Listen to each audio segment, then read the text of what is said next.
class that I taught where you're coming adjusting this way for navicular stuff, yeah, that's too hard for y'all. It is hard. Let's make it an easier way to do it. Okay? Stand up on this side of the table. On the edge there. Step forward until your knee is there and your foot is right here. Okay? You roll up a towel or a jacket under the ankle mortise. So see, now that protects the ankle mortise from plantar flexion. Yes?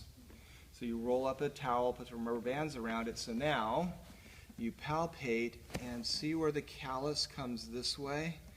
There's the navicular. Okay? There's the cuboid. There's the cuneiforms. There's the cuneiform cuboid.